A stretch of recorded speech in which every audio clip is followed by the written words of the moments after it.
Hi, I'm Dave Crete, owner-broker of Aspire Realty Group and the Coach Crete's home team. Welcome to the week of August 9th, 2021, and we're going to cover the real estate market here in Las Vegas with this week's episode of the Coach's Huddle. The real estate market here in Las Vegas is ever changing, and we're seeing that to continue. Earlier this spring, we saw extreme shortages of inventory, multiple offers, people waiving appraisals and all kinds of contingencies, and nearly to the point that buyers were having to bribe sellers in order to get a seller to take their contract. And now we're seeing that change significantly. Still a seller's market, but it's not what we had, and that's a great thing, especially for our buyers that are FHA and VA that are looking for the government type insured loans and don't have infinite money for down payments and the ability to do some of the things that many of our local buyers and first-time buyers don't have the opportunity to be able to do, and they can't compete. So if you're VA or FHA, it's all going to get better. Currently, we have about a month and a third worth of inventory for single-family homes in Las Vegas. That's the bellwethers, the single families. I don't worry so much about condos and townhouses and things, because that's a more of a lagging type economic indicator. If houses go up, then they go up. If houses drop, then they drop. So we're not too worried about that. But we're really looking at what's our single family inventory right now. And then we also track what the current rate of sales are. Not what's closed, but what's actually opening escrow, because that gives us a more up-to-date current look than looking at the historical numbers. So we're seeing that over the last 4 months, our inventory's been growing.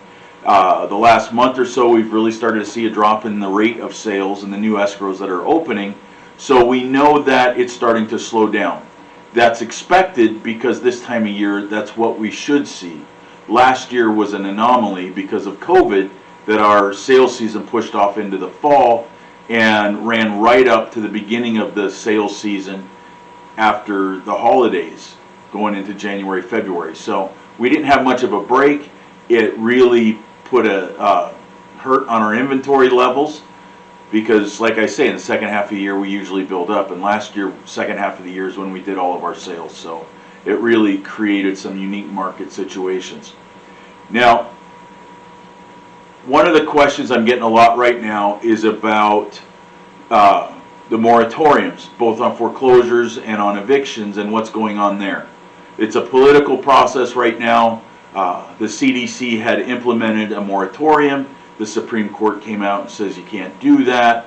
They let the moratorium that was in existence expire, but they didn't allow it to be started up again. Well, the Biden administration on its own decided they weren't going to listen to the Supreme Court, which that in and of itself is going to be interesting to see how that plays out. But there is a moratorium again. I don't expect it's going to end anytime too quick, but I think it'll probably be in the next couple of months. The court will probably overturn it again. That's my opinion. I'm not a lawyer. I don't play one on TV, so we'll just see how that goes. But for now, it's still in place. Now, one of the things that people are really concerned about with the moratorium is how far behind are people? What's going to happen with foreclosures? Are we going to have a flood of inventory hit the market? Is the market going to crash? Because people that have been around for a while and involved in real estate, whether it was as a consumer, a buyer, seller, an investor, or a real estate broker like me, when the market crashed last time in 2005-06 is when we started to see the change. I was a broker back then as well, so been through this before. And one of the things I know from my own experience and research and having owned many companies here, including a mortgage company, a construction company and things, is I've seen this pattern before. I saw what happened last time, and this time the factors that created this really booming market that we've had are entirely different than what they were last time. Last time it was zero down payment, no doc loans, people buying based off credit score with no proof of income, people telling the bank this is what I make because I said so, with stated incomes. So much different than what it was before. The other thing that's really different is this time people have equity. So the two things that we're worried about with the bubble right now, if there is one, and like I say, I don't think that's the case at all, but is number one, what's the delinquency rate? How is the loan performance? How many people are more than 30 days late? And we look at that as a percentage, and then we can break it down further and look at about 60, 90, 120. Are they actually in foreclosure? Different things like that. But the real bellwether is what's the current delinquency rate. And the good news that we got today and some information from CoreLogic is that the delinquency rate is down to 4.7% for May of this year versus May of last year. It was at 7.3%. So it's dropped over 2.5%, which means people are catching up. People are, back to working. We've seen, improved job numbers and things like that. So we see things getting better, but most importantly is we see that delinquency rate dropping. And that was as of May, and I would suspect as we get next month's reports out, which will show June, because these are typically 60 days behind, we're going to see that the numbers continuing to get better. So delinquency rate is down, which means less likely that there's going to be any flood of foreclosures coming up when the moratorium's listed. And the other thing is appreciation rates and the amount of equity people have. And equity is created through appreciation. So the appreciation rate for June of 2021 over June of 2020 was 17.2%. Again, these are CoreLogic's numbers, but 17.2% year over year. And we actually looked at May's numbers versus June's numbers of this year, and appreciation was up 2.3% just month over month, which is significant.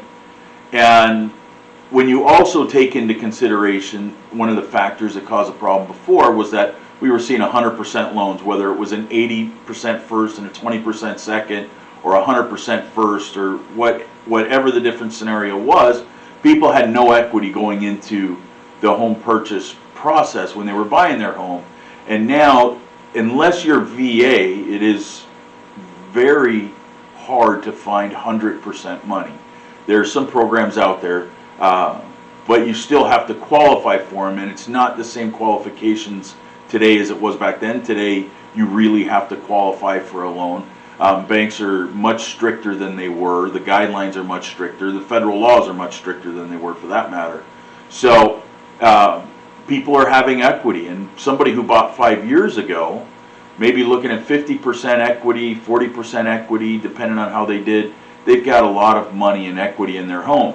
And if we were faced with short sales, we were faced with foreclosures, people with equity, they're not going to just let that equity go away. They're going to sell, take their profit that they can, and then help themselves out so that they can move forward from there. And short sales are only happening when there's no equity, and we're not in that position right now. So the issues that we see with the bubble aren't happening, and great loan performance numbers came out, great appreciation rate numbers came out, so we're really in a strong position. So we're here, my real estate brokerage, my real estate team, we're here to answer all of your questions, whether it's real estate questions in general, whether you just want to know how much appreciation you might have in your home, how much equity. We're here to answer all those questions. And of course, if you're looking to buy, sell, invest in real estate, of any type of real estate, please let us know. We're here to help. You can find us at AspireRealtyGroup.com. It's ASPIRE Las Vegas spelled out.com. My email address is dcrete@AspireLasVegas.com. That's DCRETE@AspireLasVegas.com. And my cell phone number, 702-683-3815, 702-683-3815.